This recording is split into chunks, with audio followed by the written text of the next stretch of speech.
Toward the end of 2025, protests began in Iran. What started as anger against the collapse of Iran's currency against the US dollar, along with the state of the country's economy as a whole, has evolved into what is starting to look like a full-blown revolution. The Iranian regime, led by Supreme Leader Ali Khamenei, is trying to crack down. The protesters aren't stopping, and they may be about to get some help. After threatening Iran's regime with action, the US is getting ready to finish Khamenei and his regime once and for all. Once it does, there's a small possibility that the US will turn its attention to Russian President Vladimir Putin next. US President Donald Trump has already made threats against the Iranian regime long before the possibility of US action in the country went from a vague notion to something that looks increasingly likely. Just last week, Trump proclaimed that Iran would get hit very hard if its regime cracked down on protesters with violence. Trump used the same radio interview in which he made these claims to downplay the deaths that had happened up to that point. The US president claimed that those deaths were the result of stampedes, though the BBC adds that he also claimed that Iran's government had been told very strongly that there would be repercussions should it cross the red line of violent crackdowns. On January 10th, The Independent reported that Trump has also said that the US will start shooting if Khamenei's regime attempts to stop Iran's protests by force. That warning came as the protests headed into their 13th day, by which point at least 62 protesters, along with several police officers, had died in the uprising. Still, the protests grew. The Independent says that Iranians had demonstrated in over 100 cities and towns by January 10th, most of them shouting anti-regime slogans. Trump believes that Khamenei's collapse is coming, and there's nothing that Iran's supreme leader can do to stop it. "There's so many people protesting," Trump proclaimed during a Fox News interview with Sean Hannity. "Nobody's ever seen anything like what's happening right now, but I've put Iran on notice that if they start shooting at them, these people are totally unarmed people and they love their country." The warnings were in place, but it looks like Iran's regime hasn't listened. Far from backing down, Iran's leadership appears to have started the precise type of crackdown against which Trump and the US have warned. On January 11th, AP News reported that there had been a sharp spike in the death toll resulting from the budding revolution. The outlet says that at least 544 people are now feared dead, and that around 10,600 have been detained over the past 2 weeks. Those figures come from the human rights activists' news agency, which AP News says has typically been accurate in its reporting during similar periods of unrest. Of the 544 potentially dead, 496 are believed to be protesters, while 48 are members of Iranian security forces. Iran's regime claims that the second figure is much higher than is being reported. On the same day as the AP News report, Al Jazeera published a piece in which it claimed that over 100 security officers have been killed as protesters continue to openly defy the Khamenei regime. It's difficult to get more exact figures, and that's by the Khamenei regime's design. As AP News points out, internet connections have been shut down in many regions of Iran, along with phone lines being cut off. It seems that Iran's leaders are taking a page out of Putin's playbook. Russia shuts down internet connections and cell phone service in regions that Ukraine attacks with its long-range drones. Russia claims it does this to stop drone attacks. But Ukraine's drones hit their marks so often that perhaps doing this is more about minimizing the risk of evidence spreading onto the internet before Putin's cronies have the chance to try to control the narrative. Iran has borrowed the trick, but it doesn't seem to be working as well as Khamenei would like. Though the lack of internet and phone service has indeed helped Iran's regime obscure the numbers as it cracks down, evidence is seeping out of the country. AP News says that some Iranians are still managing to send videos out of the country, likely using Starlink satellite transmitters. Others are taking the opportunity to share these videos across social media, some of whom even ask for Trump to directly intervene. Emily Schrader is one example. On January 10th, she took to X to share a video, along with a message. "Dear President Trump, this is what the Islamic Republic of Iran is doing to their own people. Thousands are being hurt, slaughtered by the regime. The time to act is now," Schrader wrote. The accompanying video appears to offer several examples of Iranian security officers firing on protesters, which is precisely what Trump warned them not to do. Iran has also become bullish. After appearing somewhat cowed by Trump's threats initially, Iran's regime has responded with threats of its own that suggest that it's going to handle the protests its way. According to The Guardian, the Speaker of the Iranian Parliament, Mohammad Bagher Ghalibaf, has claimed that any US intervention will be met with force. In the event of an attack on Iran, both the occupied territory and all American military centers, bases, and ships in the region will be our legitimate targets. Iran's President Masoud Pezeshkian has also labeled those protesting as terrorists and has started painting his own picture of what's happening on Iran's streets. Families, I ask you, do not allow your young children to join the rioters and terrorists who behead people and kill others. Pezeshkian has also encouraged Iranians to take part in a national resistance march against the protests. It's not clear how serious Iran is about launching counterstrikes. It has done so before, as it attacked US forces at the Al Udeid air base in Qatar back in June, in the wake of America's Operation Midnight Hammer. However, that response was weak in comparison to what the US did to Iran to prompt it, and there's a chance that the US may now be sniffing at an opportunity for regime change that will benefit America and hurt Russia at the same time. Still, a hard line is being adopted by Iran, and the US is on the verge of responding, as you'll learn in a moment. First, the good news is for those who support the protesters is that all of the Iranian regime's threats, along with the growing death toll, seem to have done little to satiate the appetite for change. In its January 11th report, AP News notes that the protests are ongoing across the country, though it's unclear how effective they will be on their own. As the Kyiv Post wrote on the same day, there are limits to the amount of pressure that the protesters can exert on the Khamenei regime. For a start, the protests are fragmented, with no clear internal leader who can organize what is now a budding resistance into a true force capable of deposing Khamenei and his ilk. The Iranian regime's phone and internet shutdowns will also make it harder for the protesters to organize themselves, much less establish a leadership structure. More tellingly, there are yet to appear any signs that members of the Islamic Revolutionary Guard Corps or IRGC or any of the standing regime's other security forces are on the verge of defecting. Yet. A lot could change very quickly if US bombs start flying. Also on January 11th, the Kyiv Post shared comments from several experts and news outlets, all of whom have differing opinions on whether regime change is on the cards and, if it is, whether the protesters can pull off that change on their own.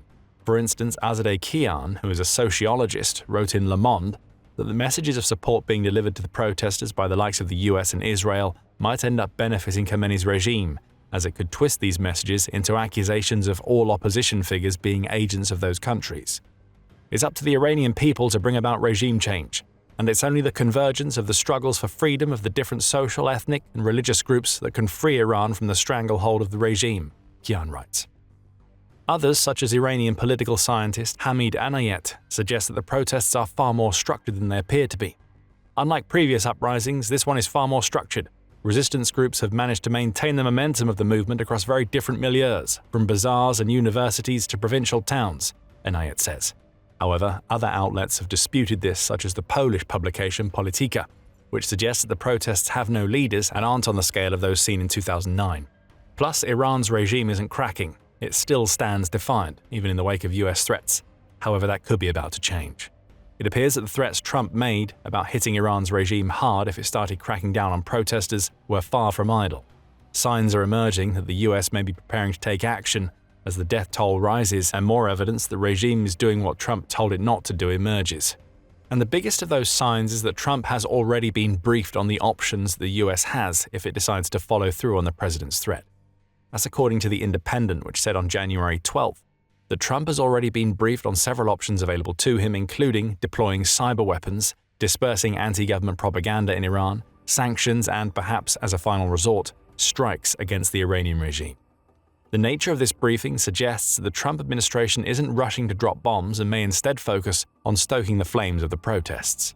Still, strikes are apparently on the table, and as The Independent adds, Trump is also set to meet with various senior US officials to review the White House's options on January 13th. The wheels of the US military machine appear to have slowly started moving, and Trump's rhetoric suggests that he is all in on doing whatever he can to help the Iranian protesters.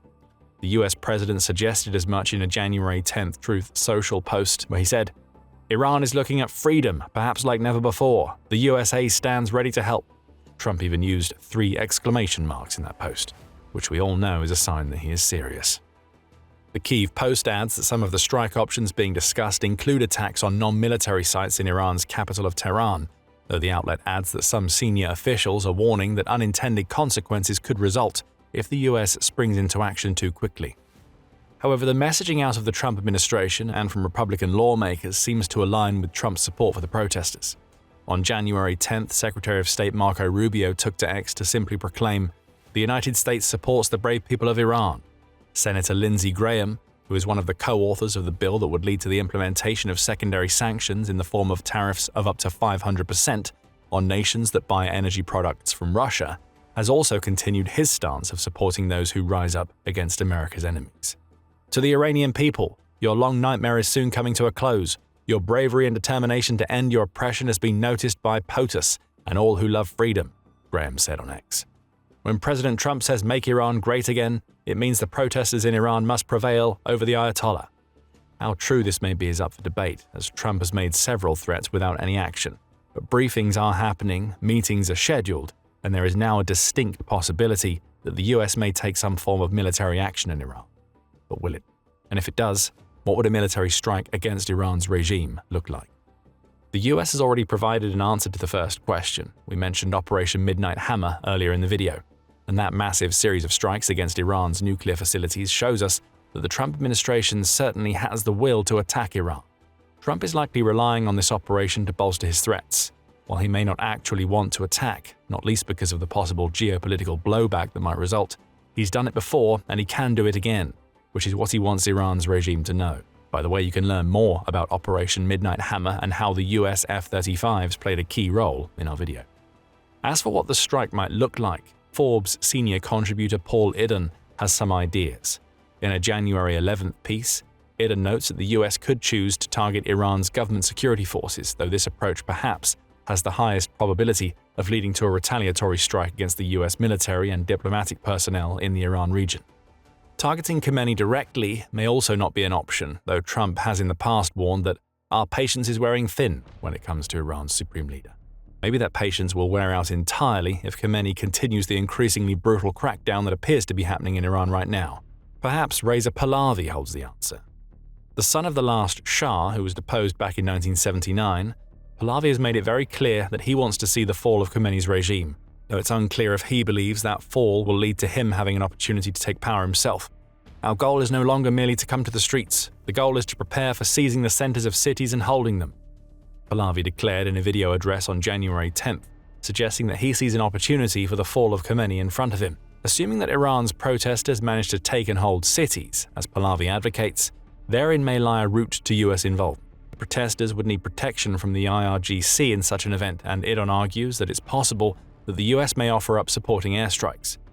Here it's conceivable that supporting US airstrikes in the stringent enforcement of no-fly and no-drive zones around urban centers held by the protesters could give them a fighting chance, Idden writes. But even that approach has no guarantees. Trump's appetite for a protracted commitment to helping oversee long-term regime change in Iran is the big question. If that appetite doesn't exist, it's difficult to see precisely how the US will look to hit Iran hard, as Trump has claimed that the US will do. The New York Times notes in a January 10th report on the briefings that Trump has allegedly received that commanders in the region of Iran may also not yet see the best way to attack, should an attack be ordered. According to the outlet, one senior US official has stated that those regional commanders will want time to consolidate US options, likely to guard them against Iranian retaliation should Trump decide to follow through on his threats.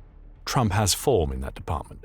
But Trump has flip-flopped on his threats and claims so many times that he could be worn on the average beachgoer's feet.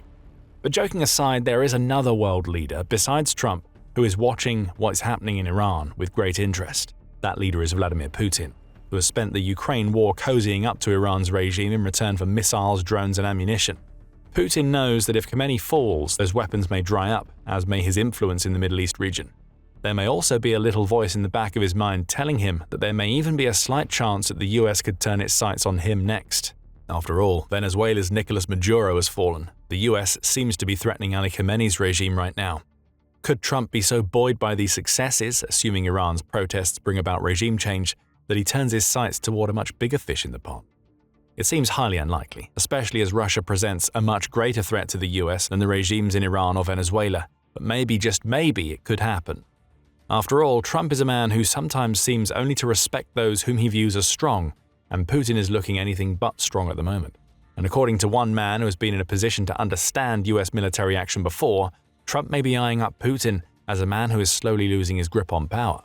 That man is Alexander B. Gray, who is a former deputy assistant to the president and chief of staff at the White House National Security Council. Gray has a long history of working alongside or in the vicinity of US presidents, including having previously been a member of the 2016 presidential transition team at the US Department of State. And in a January 5th interview with the Times Radio's The Trump Report, Gray suggests that the Trump administration may not view Putin the way Russia's leader would want. I think the way that the administration is thinking about it is that Russia is a power in decline, Gray says, noting that Russia has demographic, economic, and military problems that all sit on Putin's shoulders. Gray goes on to state that the Trump administration now may see Putin's Russia as a weak enough threat for Europe to handle, especially after defense spending has increased in a host of European states. Gray uses this point to suggest that the Trump administration may use Putin's weakness to withdraw its military support to an extent from Europe. In a January 10th article, the New York Times also explored why Putin suddenly went very quiet when the Trump administration captured Maduro from Venezuela. Russia's leader said nothing in the wake of Maduro's capture, suggesting that he may be very wary about getting on America's bad side. Mr. Putin has been careful to avoid antagonizing Washington as he seeks a favorable outcome in Ukraine, even if it means standing aside in other parts of the world where he might previously have played hardball, the outlet reports. Perhaps this silence is a signal to the Trump administration that Putin is weak enough to be targeted, or maybe Trump will be telling Ukraine to cede all of the Donbass again next week. You never quite know with the current US administration, and that's what worries Iran as much as Putin. Trump might follow through on his threats, he also might not. That unpredictability has become the US president's hallmark during his second term, and Putin will be hoping that the US doesn't start taking a closer look at Russia should Iran's regime fall. After all, things are already prickly between the US and Russia. Several of Putin's Shadow Fleet oil tankers have been detained by the US as they attempted to make their way into Venezuela in recent days, suggesting that the US isn't scared of letting Putin know that it has the power to stop him from doing what he wants. Find out what happened to Russia's tankers and what it all might mean for Putin in our video. And if you enjoyed this video, remember to subscribe to The Military Show for more coverage of the budding revolution in Iran. And thank you for watching.